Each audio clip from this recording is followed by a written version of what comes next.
लेकिन ग्राउंड पर ये तमाम मुद्दे जो हैं इनको उतारने के लिए या जो तमाम खामियां उसको दुरुस्त करने के लिए आपको नेता तो चाहिए ना, आपको चेहरा तो चाहिए ना। और बीजेपी जो है वो कांग्रेस के मुकाबले इसीलिए कहा जाता है कि साहब बाजी मार जाती है क्योंकि उसका संगठन मजबूत है, उसके पास एक फोकस नेतृत्व रहता है जिसकी दिखाई राह पर वो आगे चलकर इतनी बड़ी जीत हासिल कर लेती है। जिस दिन कांग्रेस का केंद्रीय नेतृत्व जोखिम उठाने लगेगा जैसे नरेंद्र मोदी जी उठाते हैं, उस दिन कांग्रेस के हालत बदल जाएंगे और कांग्रेस अपने आप में बढ़ना शुरू कर देगी।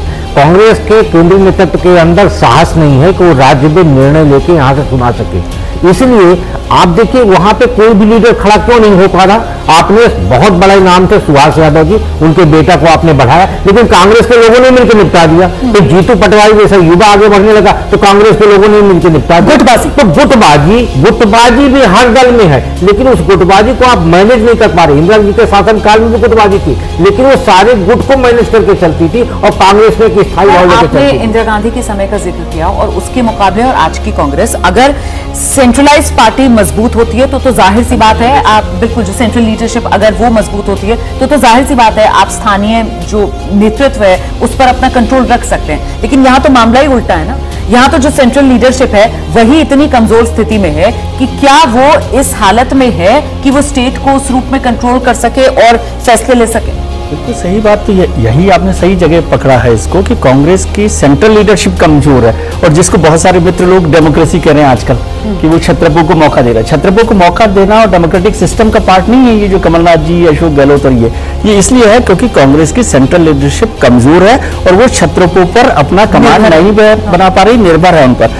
और अभी वक्त है संघर्ष का, कांग्रेस को संघर्ष करना है। जो जिन चीजों पर जहां पर उसको मजबूती मिली है उसको कैसे आगे बढ़ा सकते हैं, जहां वो कमजोर रही है उसको कैसे कमी को दूर किया जा सकता है। और पूरी पार्टी को, ऑर्गेनाइजेशन को, लीडरशिप को ये कहना चाहिए कि अभी कुछ भी बात नहीं करनी है, अभी सिर्फ सब लोग एकजुट होकर संघर्ष करके लोकसभा चुनावों में, क्योंकि ये महत्वपूर्ण है, वो 200 सीटें जहां कांग्रेस की ताकत हो सकती है, जहां भारतीय जनता पार्टी से उसका मुकाबला है, यदि वहां पर उसने अपनी जगह नहीं बनाई तो फिर उसके लिए बहुत मुश्किल होगा। फिर आप किसी को भी अध्यक्ष बनाए, किसी को पीसीसी चीफ बनाए, प्रतिपक्ष का नेता बनाए, वो सबसे इंपॉर्टेंट नहीं है। मुझे लगता है अभी ये जो लीडरशिप का बंटवारा है ना, ये छोड़ के टास्क फोर्स केवल ये बना दी जाए कि हमारा पहला टास्क ये है कि ये चुनाव कैसे जीतना। ऐसा पहले कभी हुआ है कांग्रेस के भीतर? क्या इस तरीके का कदम कांग्रेस पार्टी उठा सकती है विनोद जी? 2013 में जब सचिन पायलट को बना के भेजा गया था राजस्थान में प्रदेश अध्यक्ष, तो सचिन पायलट ने डिलीवर किया, नतीजा 2018 में सामने आया।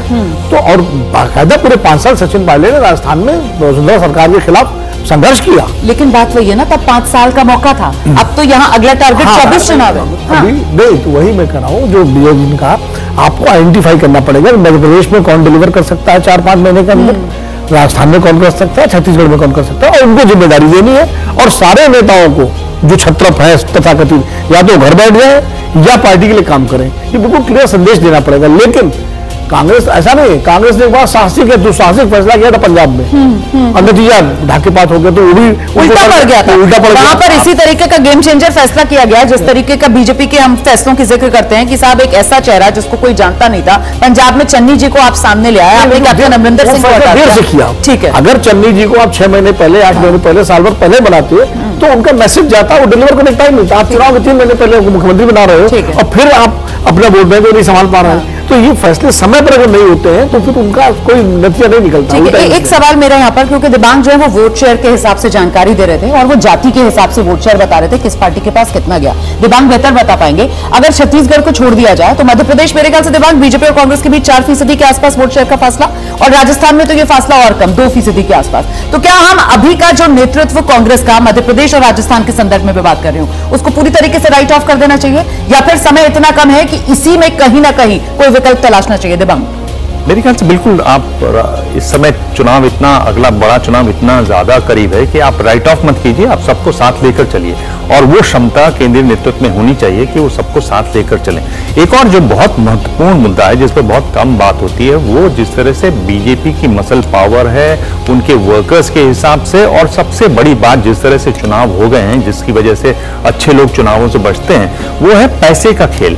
चुनाव में पैसा बहुत जरूरी है और बीजेपी के पास पैसे की कमी नहीं है, जबकि विपक्ष आप देखिए राज्य दर राज्य देखें तो उनको जो पैसे की सप्लाई है उसमें एक तरीके से टोंटी लगा दी गई है और वो लगातार केंद्र उसको बंद करता जा रहा है। तो आपके लिए जगह बहुत कम बची है वो सब करने के लिए अगर आप बड़ा मुद्दा लेकर खड़े होते हैं, सबको एक साथ जोड़े रखते हैं, तभी आपकी नैया पार होगी। और ये काम आसान नहीं है विपक्ष के लिए, कांग्रेस के लिए खासतौर पर।